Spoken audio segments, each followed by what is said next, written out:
तो एक प्राचीन कथा के अनुसार कहा जाता है कि तोरण नाम का एक राक्षस था जो शादी के समय दुल्हन के घर के द्वार पर तोते के रूप में बैठ जाया करता था। तोते का रूप धारण कर लेता और दुल्हन के घर के मुख्य द्वार पर बैठ जाया करता था।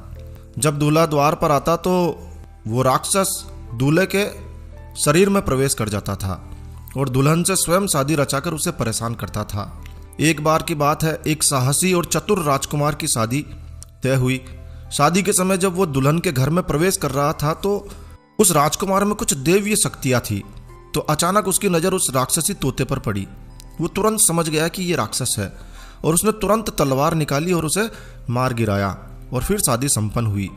बताया जाता है कि उसी दिन से तोरण मारने की परंपरा शुरू हुई। आपने कभी गौर किया है? आपको पता लगेगा कि इस रस्म में दुल्हन के घर के दरवाजे पर लकड़ी का तोरण लगाया जाता है जिस पर एक तोता लगाया जाता है। अगर आपने नहीं देखा है तो आप ठीक से तोरण को देखिए। तोरण पर तोता जरूर बिठाया जाता है। तो लकड़ी से तोरण बनाया जाता है और उस पर एक राक्षस का प्रतीक तोता बिठाया जाता है और बगल में दोनों तरफ छोटे तोते बिठाए जाते हैं।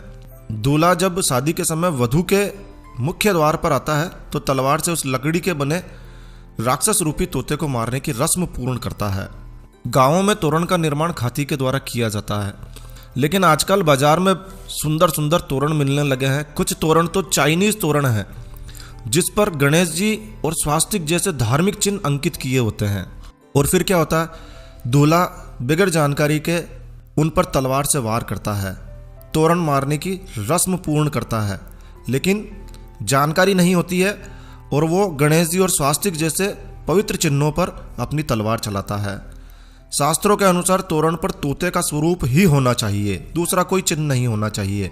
लेकिन इन दिनों तोते की जगह तोरण पर गणेश जी या अन्य धार्मिक चिन्ह अंकित कर दिए जाते हैं। दूल्हा भी तोरण की जगह उन पर ही वार करता है और कहते हैं कि भारतीय समाज में पति पत्नी के मध्य अनेक प्रकार के विवाद, तलाक बढ़ने के मामले के पीछे भी यही कारण है। तो विद्वानों को भी इस बात को समझकर प्रचारित प्रसारित करना चाहिए। एक तरफ हम शादी में गणेश पूजन करके उनको रिद्धि सिद्धि सहित शादी में पधारने का निमंत्रण देते हैं और दूसरी तरफ हम उन्हीं पर तलवार से वार कर उनका अपमान करते हैं। ये उचित नहीं है।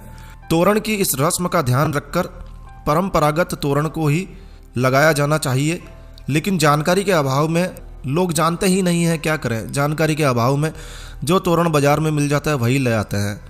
तो इस बात का विशेष रूप से ध्यान रखें कि इस बार जब भी किसी की शादी हो और यदि आपकी नज़र इस प्रकार के तोरण पर पड़े तो उसे समझाइए और हो सके तो इस वीडियो को अधिक से अधिक शेयर कीजिए। यदि आप हिंदू हैं, हिंदू धर्म को, हिंदू परंपराओं को जिंदा रखना चाहते हैं तो इस वीडियो को ज़रूर से शेयर कीजिए।